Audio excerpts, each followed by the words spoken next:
Hello বন্ধুরা, বাংলা নিউজে আপনাকে স্বাগত। শুরুতে সংবাদের শিরোনাম, পরে বিস্তারিত জানিয়ে দেব আমাদের হাতে থাকা সর্বশেষ গুরুত্বপূর্ণ আপডেট বাংলা সংবাদ।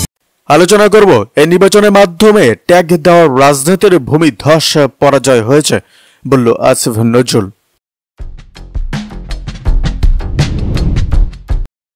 সর্বশেষ আপডেট পাওয়া যাচ্ছে, রোহিঙ্গা সহায়তায় বিদেশি অনুদান কমছে, বাড়ছে বাংলাদেশের ব্যয়।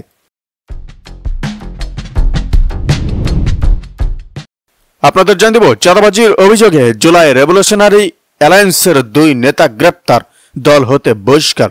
রয়েছে বিস্তারিত আলোচনা। আপনাদের জানিয়ে দেব, কিছু শক্তি এখনো নির্বাচন বিলম্বিত করার চেষ্টা করছে বললেন ডক্টর মোহাম্মদ ইউনুস। রয়েছে বিস্তারিত।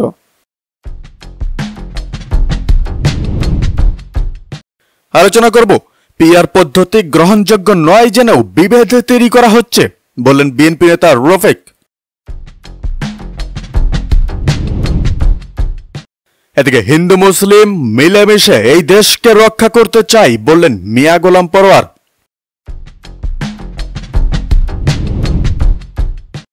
জানা যাচ্ছে, হাসিনার বিচারের আগে নির্বাচন হলে জনগণ মানবে না বলেন সার্জিস।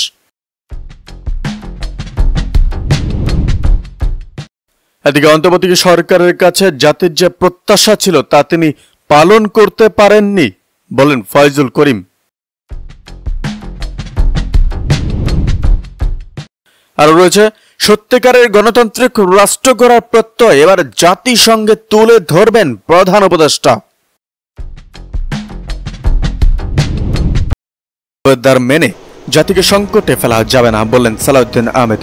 কোন দলের অবৈধ অসাংবিধানিক আবদার মেনে জাতিকে সংকটে ফেলা যাবে না বলে মন্তব্য করেছেন বিএনপি স্থায়ী কমিটির সদস্য সালাউদ্দিন আহমেদ।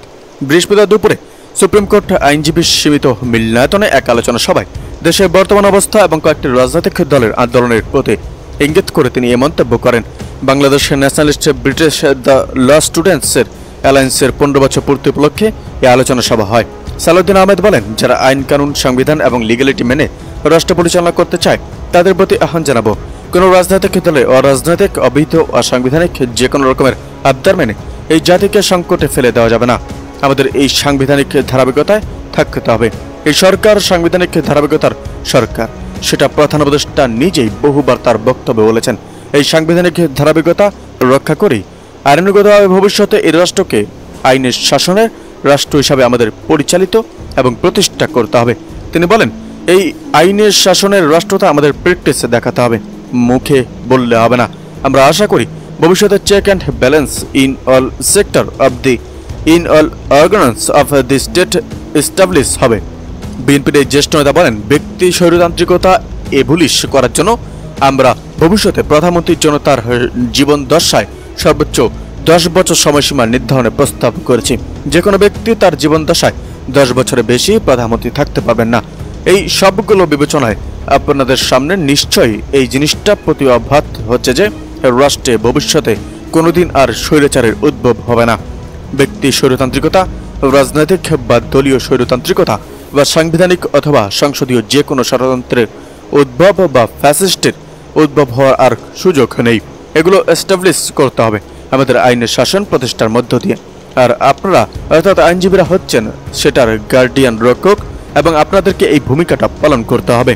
পিআর প্রশ্নে সালাউদ্দিন বলেন, সারা পৃথিবীতে যেখানে পিআর পদ্ধতি বিভিন্ন প্রক্রিয়া বিভিন্ন আদলে বিভিন্নভাবে চালু আছে, তাদের অভিজ্ঞতা দিয়ে বলা যায় যে পিআর মানে হচ্ছে পার্মানেন্ট রেসিডেন্সেস, যেটা সর্বশেষ অভিজ্ঞতা হচ্ছে। এদিকে গণ অভ্যুত্থানে বিদেশি শক্তির ইন্ধন ছিল না বললেন নাহিদ ইসলাম। জুলাই গণ অভ্যুত্থানে বিদেশি শক্তির ইন্ধন থাকার যে অভিযোগ করা হচ্ছে তা অসত্য বলে জানিয়েছেন জাতীয় নাগরিক পার্টি অর্থাৎ এনসিপি আহ্বায়ক নাহিদ ইসলাম। গতকাল রোববার আন্তর্জাতিক অপরাধ ট্রাইব্যুনালের রাষ্ট্র নিযুক্ত আসামি পক্ষের আইনজীবী আমির হোসেন জেরা করেন তাকে। জেরার এক পর্যায়ে নাহিদকে আসামি পক্ষের আইনজীবী প্রশ্ন করেন, দেশি বিদেশি শক্তির ইন্ধন ছিল বিদায় আপনারা অধ্যাপক মোহাম্মদ ইউনুসকে অন্তর্বর্তী সরকারের প্রধান হওয়ার প্রস্তাব দিয়েছিলেন। জবাবে নাহিদ বলেন, একথা সত্য নয়। এরপর নাহিদকে আইনজীবী প্রশ্ন করেন, 3 আগস্ট সরকার পতনের 1 দফা কর্মসূচি ছিল, আপনাদের দীর্ঘদিনের পরিকল্পনা ফলশ্রুতি। জবাবে নাহিদ বলেন, একথা সত্য নয়। তখন আইনজীবী বলেন, জুলাই আন্দোলনের পেছনে দেশি বিদেশি শক্তির হাত ছিল। নাহিদের জবাব ছিল আগের মতোই, এই কথাও সত্য নয়। এ সময় প্রসিকিউশন অর্থাৎ রাষ্ট্রপক্ষ থেকে আপত্তি জানানো হয়। প্রসিকিউশনের পক্ষে প্রসিকিউটর মোহাম্মদ মিজানুল ইসলাম বলেন, এখানে সরকার পরিবর্তনের বিচার হচ্ছে না, মানবতা বিরোধী অপরাধের বিচার হচ্ছে। সরকার পরিবর্তনের বিষয়টিকে কোনো চ্যালেঞ্জ করা যাবে না। তখন ট্রাইব্যুনাল বলেন, এর সঙ্গে এটা প্রাসঙ্গিক। এরপর নাহিদের উদ্দেশ্যে আসামি পক্ষের আইনজীবী বলেন, শেখ হাসিনা 5 আগস্ট পদত্যাগ করেননি। তখন নাহিদ বলেন, এ কথা সত্য নয়। পরে আসামি পক্ষের আইনজীবী আবার বলেন, পালিয়ে নয়, বাধ্য হয়ে ভারতে যান শেখ হাসিনা। তখন নাহিদ বলেন, এটাও সত্য নয়, শেখ হাসিনা ভারতে পালিয়ে গেছেন। যে মামলায় নাহিদকে আসামি পক্ষের আইনজীবী জেরা করেছেন, সে মামলায় শেখ হাসিনার পাশাপাশি সাবেক রাষ্ট্রমন্ত্রী আসাদুজ্জামান খান ও পুলিশের সাবেক মহাপরিদর্শক চৌধুরী আব্দুল্লাহ আল মামুনও আসামি। এদিকে বিএনপির 31 দফা ভবিষ্যৎ রাজনীতির গুণগত পরিবর্তনের রোড ম্যাপ বলেন আমিনুল হক। বিএনপির 31 দফার মধ্যে ভবিষ্যৎ রাজনীতির গুণগত পরিবর্তনের রোড ম্যাপ বলে মন্তব্য করেছেন দলটির ক্রীড়া বিষয়ক সম্পাদক ও ঢাকা মহানগর উত্তর বিএনপির আহ্বায়ক আমিনুল হক। তিনি বলেন, ভবিষ্যৎ রাজনীতিতে গুণগত পরিবর্তন আনতে প্রতিশ্রুতিবদ্ধ বিএনপি। ভারপ্রাপ্ত চেয়ারম্যান তারেক রহমান ঘোষিত রাষ্ট্র কাঠামো মেরামতের 31 দফা কর্ম পরিকল্পনায় রাজনীতির গুণগত পরিবর্তনের রোডম্যাপ সুস্পষ্টভাবে প্রতিফলিত হয়েছে। সোমবার বিকেলে রাজধানীর রূপনগর 2 ব্লক ইসলামিয়া স্কুল মাঠে মরুম আরাফাত রহমান কোকো স্মৃতি মিনি পোস্ট ফুটবল টুর্নামেন্ট 25-এর উদ্বোধনী অনুষ্ঠানে প্রধান অতিথির বক্তব্যে তিনি একথা বলেন। আমিনুল হক বলেন, খেলাধুলা হচ্ছে সামাজিক ও রাজনৈতিক পরিবর্তনের অন্যতম কার্যকর মাধ্যম। 2024 সালে 5 আগস্টের পর থেকে বিএনপি খেলাধুলাকে বাধ্যতামূলক করার উদ্যোগ নিয়েছে, যার মাধ্যমে ভবিষ্যৎ প্রজন্মকে মাদক মুক্ত, সুস্থ ও শৃঙ্খলাবদ্ধ করে তোলা হবে। তিনি আরও জানান, খেলাধুলার মাধ্যমে সামাজিক পরিবর্তনের পাশাপাশি রাষ্ট্রীয় কাঠামোতেও ইতিবাচক রূপান্তর আসবে। এদিকে জুলাই যোদ্ধা মামুনুর রশিদকে ফেরত চান জামায়াত আমির।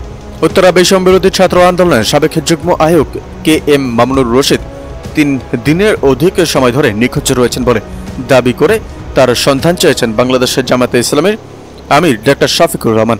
বৃহস্পতিবার রাতে নিজে ভেরিফাইড ফেসবুক আইডিতে দেওয়া এক পোস্টে জামায়াত আমির বলেন, জুলাই যোদ্ধা খ্যাত মাওলানা মামুনুর রশিদ 3 দিনেও অধিক সময় ধরে নিখোঁজ। তার পরিবার গভীর উদ্বেগ ও উৎকণ্ঠার মধ্যে রয়েছে। তার অবস্থান নিশ্চিত করে দ্রুত উদ্ধার করে পরিবারের কাছে ফিরিয়ে দেওয়া হোক। তিনি আরো বলেন, আমরা জানতে পেরেছি পরিবারটি সংশ্লিষ্ট প্রশাসনের সঙ্গে যোগাযোগ করেছে, তবে প্রশাসনের ভূমিকা আমাদের কাছে স্পষ্ট নয়। সবকিছুর পরে আমরা তাকে দ্রুত ফেরত চাই। এদিকে ভারতে আটক 15 বাংলাদেশিকে বিজিবির কাছে হস্তান্তর। ভারতে আটক 15 বাংলাদেশি নারী, পুরুষ ও শিশুকে বিজিবির কাছে হস্তান্তর করেছে ভারতীয় সীমান্তরক্ষী বাহিনী অর্থাৎ বিএসএফ। গতকাল রবিবার সাতক্ষীরা সদরের তালুইগাছা সীমান্তে বিজিবি ও বিএসএফের মধ্যে পতাকা বৈঠকের মাধ্যমে তাদের হস্তান্তর করা হয়। গতকাল রাত 10:30টার দিকে তালুইগাছা বিজিবি ক্যাম্পের মাধ্যমে তাদের সাতক্ষীরা সদর থানায় সোপর্দ করা হয়। আটকদের মধ্যে 5 জন নারী, পুরুষ এবং 5 জন শিশু রয়েছেন। তারা হলেন সাতক্ষীরা শ্যামনগর উপজেলার নকিপুর গ্রামের প্রশান্ত রায়ের স্ত্রী অনিমা মণ্ডল,